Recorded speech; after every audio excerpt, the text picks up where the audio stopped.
The following dramatization presents two ill-structured clinical scenarios. It's not intended to model, but rather to promote critical reflection and group discussion on the reality that we are faced with when family expectations conflict with our sense of professional duty and ethical responsibility. As you watch the segment, consider the following questions. What is happening? What issues does it raise? What emotions come to your awareness? What implications does it have for how we practice? Dr. Johnston. Yes? I'm Joel Singh, Mrs. Singh's son. You're seeing my mother today, right? Yes, I am. Wondering if I might speak with you for a moment about my mother. Of course. What is it you'd like to talk about? It's about the cancer.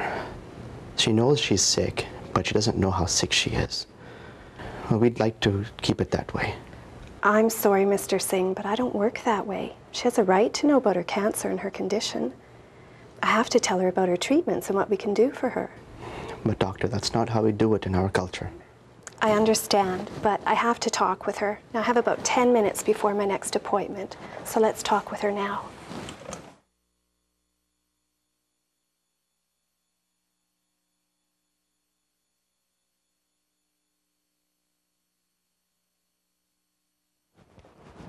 Dr. Johnston. Yes? I'm Joel Singh, Mrs. Singh's son. Oh, pleased to meet you. I was wondering if I might speak with you for a moment about my mother. Of course. Would you like to talk in private? If we could, yes. Okay, there's a room down the hall where we can go. Follow me. Now, Joe, what would you like to talk about? Mother knows she's ill, but she doesn't know or understand how ill she really is. But she's been told the tumor was cancer. Mother doesn't understand English very well, and when the surgeon told her about the illness, we translated for him. We left out the part about it being cancer. We told her that it was a tumor that the surgeon had removed. And now we're afraid she'll figure it out with the doctors like yourself talking to her. I don't understand. It's my belief that it's important for her to know about her illness, that there are treatments available. And some of those treatments could make her relatively uncomfortable. Yes, I know.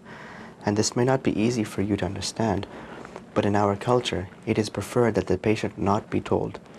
It is the duty and the responsibility of the family to look after the patient. We are to see that her journey is as easy as possible. It is a matter of respect and honor. And you feel that this is what your mother wants? Yes. This is what she did when her husband was sick with heart failure. It is a long, respected tradition, and Mother is very traditional. But Joe, I still have to arrange treatment for your mother. How can I do that without telling her what's going on? How about trying this with me? We'll both go in to see her, and I'll ask her if she'd prefer that the family be told the details of her illness, and if she'd like them to make decisions for her. And if she agrees, then that's how we'll proceed. But Joe, you must understand, if she asks me any questions about her diagnosis or prognosis, I'm obliged to answer them. Of course you must answer.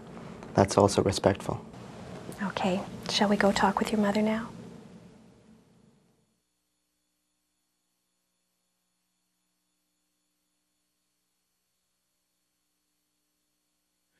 As the second scenario illustrates, being receptive to family concerns and exploring underlying interests, such as the hopes, fears, needs, desires, and concerns of patients and families, as well as important values, is one way to more effectively engage a family.